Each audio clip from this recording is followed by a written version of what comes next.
Estamos aqui com a professora Lígia Ferreira, especialista em Luiz Gama, que está trazendo um livro aqui, pedir para a professora mostrar o livro aqui, que ela está trazendo para doar para a biblioteca do Instituto de Pesquisa e Memória Pretos Novos. Professora, lições de resistência, né? Artigos de Luiz Gama na imprensa de São Paulo e no Rio de Janeiro. Me fala um pouquinho sobre esse livro, professora. Então, esse livro aqui é um livro que eu lancei em 2020 e que eu estou muito feliz. Estou fazendo a minha segunda visita ao Instituto hoje, vim a semana passada, fiquei tão fascinada que eu falei, preciso levar um livro de Luiz Gama para a biblioteca. Luiz Gama não pode faltar, né? Até pelo histórico dele. Então, esse livro ele saiu em 2020 para as edições do Sesc de São Paulo e ele vem numa sequência de obras que eu tenho organizado para que nós conhecemos não essa biografia fabulosa do Luiz Gama, que é o ex-escravizado, que não frequentou academias, né? Quer dizer, nasceu livre, foi escravizado pelo próprio pai aos 10 anos, se tornou recobrou a sua liberdade aos 18 anos, não é? E vai se tornar esse homem das letras, né? Importante para o campo da literatura, para o campo do direito, um autodidata, não é? E da imprensa, dos direitos humanos, da luta antirracista. Ele é uma figura importantíssima, é o nosso primeiro abolicionista negro, a gente não pode esquecer isso, não é? Então, na sequência dos meus outros livros, o primeiro, então, eu reuni a obra poética de Luiz Gama com muitos inéditos, né? Tudo isso são frutos da minha tese de doutorado que eu fiz na França, porque eu morava lá, não fui para lá estudar o Luiz Gama, então eu ficava entre São Paulo e o Rio, então isso aqui também foi um pouco... foram orientações e, como é que eu posso dizer, exigências naquele momento de tese, mas que a gente foi, digamos assim, desenvolvendo ao longo desses anos, já faz 23 anos, esse ano que eu defendi minha tese. Então, o primeiro livro, obra poética, o segundo, com a palavra Luiz Gama, que já está esgotadíssimo, estamos buscando aqui uma nova editora, é uma antologia com vários ensaios meus introdutórios que apresentam a produção de Luiz Gama no campo da literatura, principalmente seus poemas satíricos, artigos de jornal, cartas, máximas e contextos também de pessoas que falavam dos seus contemporâneos que deixaram registros sobre Luiz Gama. E essa daqui é uma terceira obra que eu organizei, é uma coletânea, não é o conjunto da produção jornalística de Luiz Gama, muito importante, que é quase que um desdobramento da atuação dele como advogado. Eu sou da área de letras, não trabalhei digamos assim, consultando, né, as ações, que também são imensas, já tem inclusive novos pesquisadores, um novo pesquisador, Bruno Lima, que está trabalhando sobre isso, ele que também é formado no direito, que vasculhou essas ações, encontrou coisas muito interessantes, mas aqui eu quis me deter e fiz um recorte, né, de alguns artigos que ilustram essa presença de Luiz Gama. Então, que a gente tem aqui uma matriz do pensamento de Luiz Gama e que ele publica em órgãos importantíssimos em São Paulo e também no Rio de Janeiro. A imprensa do Rio de Janeiro foi importantíssima, então estou muito feliz de primeiro estar aqui às vésperas do aniversário de Luiz Gama, hoje é dia 20 de junho de 2024, amanhã 21 de junho de 2024, aniversário de Luiz Gama. Vim para uma solenidade ali no Instituto dos Advogados Brasileiros, onde será entregue a medalha Luiz Gama ao autor Del Garcês. E fiquei feliz, prometi semana passada de trazer esse livro para a biblioteca, onde a gente tem uma coletânea de 61 artigos, ou seja, 19 a mais do que no meu último livro, com várias notas, são quase 300 notas contextuais, mais uma introdução bem longa, essa é uma marca talvez dos meus trabalhos, para poder contextualizar as notas e os textos com informações várias, né, de contextos, do contexto histórico, sobre as figuras que são mencionadas, situações, fatos, e uma cronologia biográfica, além de um apêndice com as 5 cartas conhecidas de Luiz Gama, 2 delas para 2 fluminenses. Aliás, sim, 2 fluminenses, José Carlos Rodrigues e para o baiano Rui Barbosa. Então, como é que foi, né? Você falou que surge, né, nas orientações para fazer as teses, né, os artigos. Como é que surge o interesse por Luiz Gama, por mergulhar na obra do Luiz Gama? E se, né, a gente aqui, às vésperas do aniversário dele, você acha que ele tem um reconhecimento por toda essa grandeza dele, todo esse papel desbravador, né, Imagina, um negro, a gente tem mais tempo de escravização do que tempo dessa abolição, né? Que é, por muitos, creditada a quem não deveria ser, que é a tal princesa. Mas você acha que hoje ele tem o reconhecimento como esse grande desbravador, que foi esse grande abolicionista que foi? Olha, eu acho que nós estamos. O Luiz Gama, quando vivia, né, quando ele era vivo, ele era reverenciado. Ele nasceu em 1830. Ele é mais novo do que vamos pegar só os abolicionistas negros que nós conhecemos. E os três são daqui, né, do Rio de Janeiro. Vamos pegar o Rebouças, José do Patrocínio e também o Ferreira de Menezes. Era grande amigo de Luiz Gama, fluminense, carioca, que foi estudar, conheceu o Luiz Gama quando foi estudar direito lá em São Paulo. O Luiz Gama é o mais velho deles. Não é? E ele, além de abolicionista, ele foi também um republicano. E Luiz Gama foi um grande, como é que eu posso dizer, inovador em vários campos, muito reconhecido ao seu tempo. Seja como através da sua atuação partidária, Luiz Gama, pelo menos em São Paulo, ele encampa uma dissidência do então chamado Partido Liberal. Isso eu estou falando de mais de 20 anos antes da abolição e antes da proclamação da República. Então ele está sempre, né, nessa atuação, como ele dizia, que ele votava, né, assim, os seus dois sonhos, né, ele diz assim, eu tenho um sonho sublime, que é um Brasil sem reis e sem escravos, portanto, antimonarquista, republicano e, obviamente, anti-escravocrata. Aliás, o Luiz Gama, eu costumo dizer que antes dos quase 700 escravizados que ele ajudou a libertar, o primeiro que ele libertou foi ele mesmo, porque ele diz que ele conseguiu as provas de ter nascido livre sem jamais revelá-las, não é?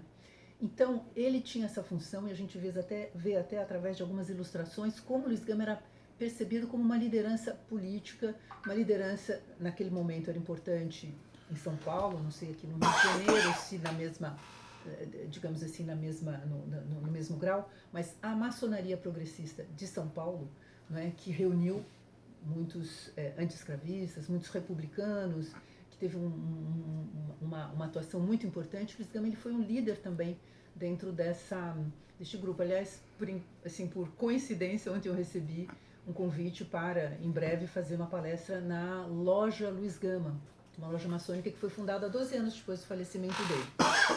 Então, o que é muito interessante a gente observar é que Luiz Gama, ele tem todo esse... Aliás, semana passada eu estive aqui, para a posse da professora Lília Schwartz na Academia Brasileira de Letras, fui acompanhada pelo Del Garcês, que representa, né, tem uma peça na qual ele vive, né, Luiz Gama, uma voz pela liberdade, que no Rio de Janeiro tem um público muito grande, né, tem tido, e fora do Rio também. Fui acompanhada do Del. E eu disse ao Del, vamos lá, nós estaremos, né, abraçando a professora Lília e também representando o Luiz Gama, porque um dos melhores e maiores amigos de Luiz Gama era Lúcio de Mendonça, que fundou a Academia Brasileira de Letras, mas não criou uma cadeira para o seu amigo Luiz Gama. Muito bem que a academia foi fundada muito depois. Então, o Lúcio de Mendonça, então, só para falar mais uma vez, não só do Lúcio, mas da importância que teve naquele momento também, muitos dos seus amigos cariocas ou fluminenses, por isso que eu quis também, nessa coletânea, trazer um número expressivo dos artigos de Luiz Gama. Ele publica, ao final da vida, dos 2 últimos anos, mais no Rio de Janeiro do que em São Paulo. Não é curioso? Né? Se a gente pensar aqui. Então, esse Lúcio de Mendonça, fundador da Academia Brasileira de Letras, ele deixa, Luiz Gama ainda era vivo, ele faleceria pouco depois, já estava adoentado, mas ele escreve um ensaio muito importante, que é o primeiro ensaio biográfico, uma homenagem ao Luiz Gama, que se chama Luiz Gama, o Bom Republicano. Então a gente precisa sempre lembrar, quando às vezes sou convidada a falar sobre Luiz Gama no mês de novembro, acho que a gente tem que falar dele o ano todo. Não tem, é junho ou é agosto onde falece, mas a qualquer momento o Luiz Gama é da hora, como se diz hoje, né? O Luiz Gama, ele precisa ser lembrado como o abolicionista, o literato que foi, mas como uma figura precursora das ideias republicanas. A gente fala hoje muito em democracia, né? Todo mundo fala de democracia, não é?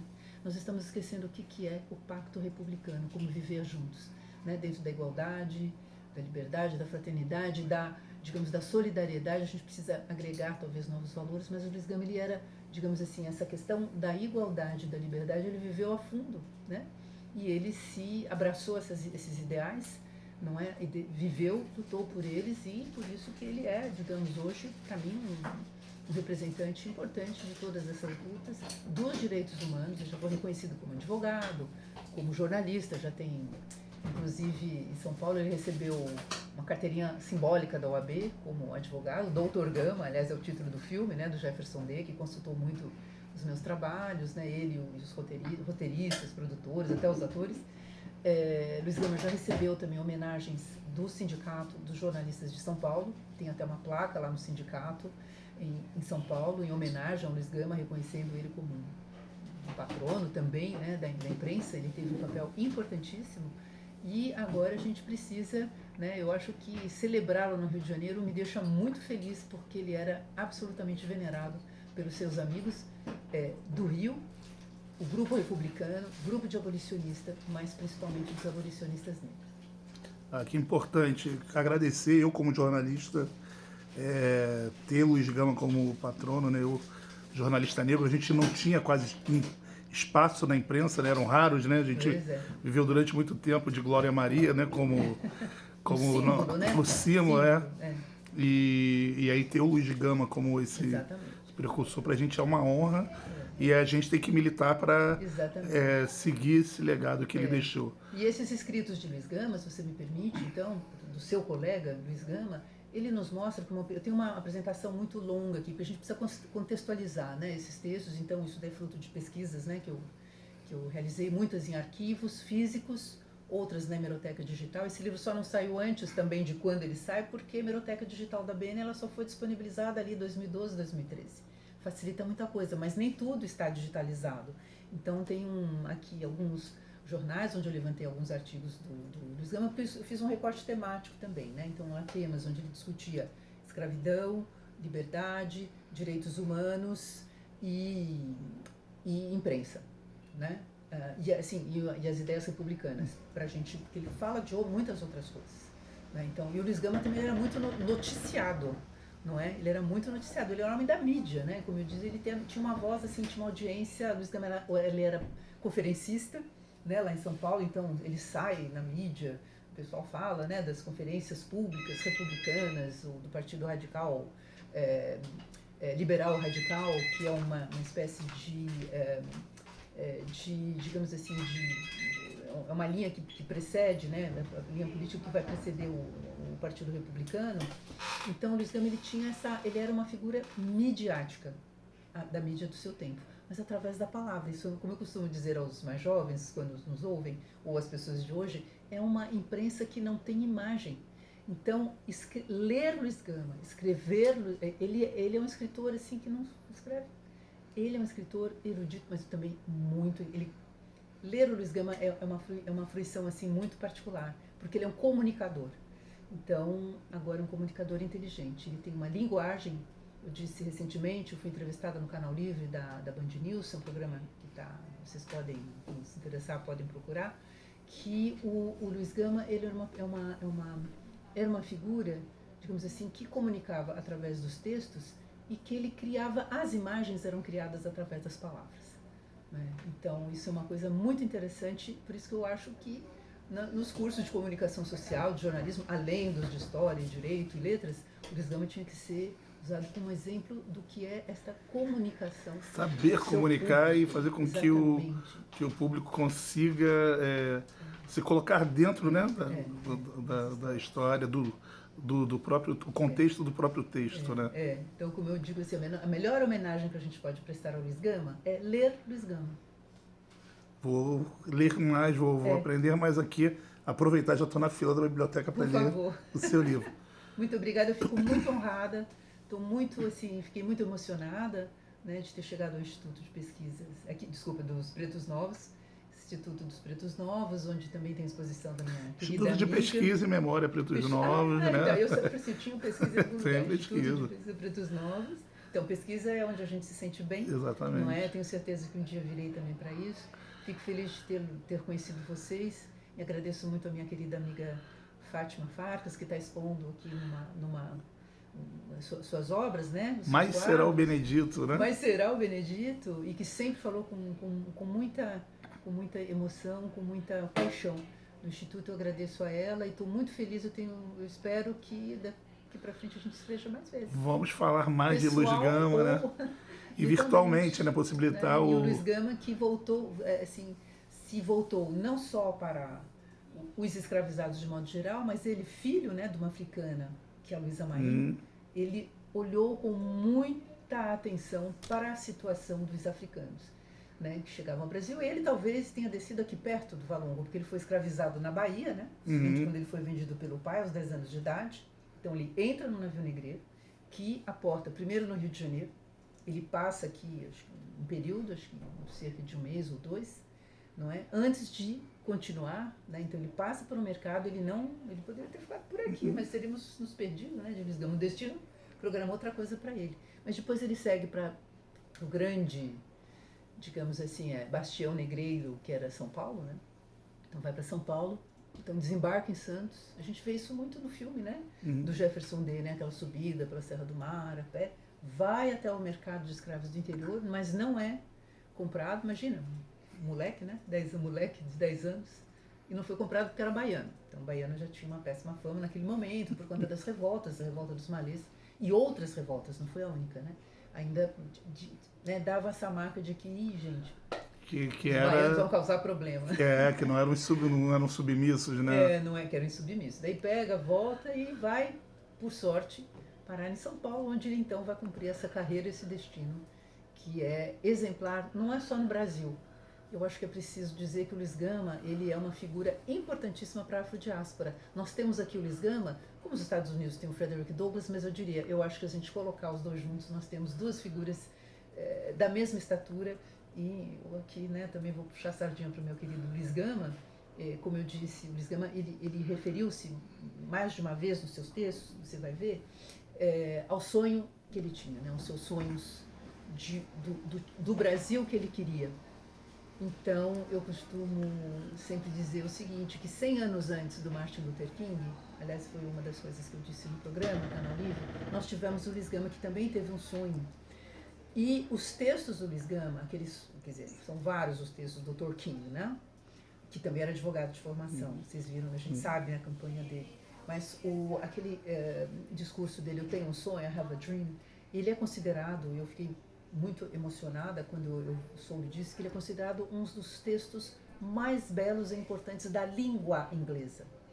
Eu tenho certeza que a gente poderia aqui encontrar vários textos de Luiz Gama que poderiam ser um exemplo do que é isso que eu chamei, essa escrita excepcional e esse domínio também da língua e da linguagem, né,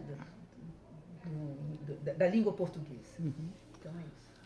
Obrigado, professora. Com certeza temos que ter pelo menos uma trilogia aqui nas nossas oficinas. Por favor. Para falar sobre Luiz Gama. Eu mesmo seria uma grande honra.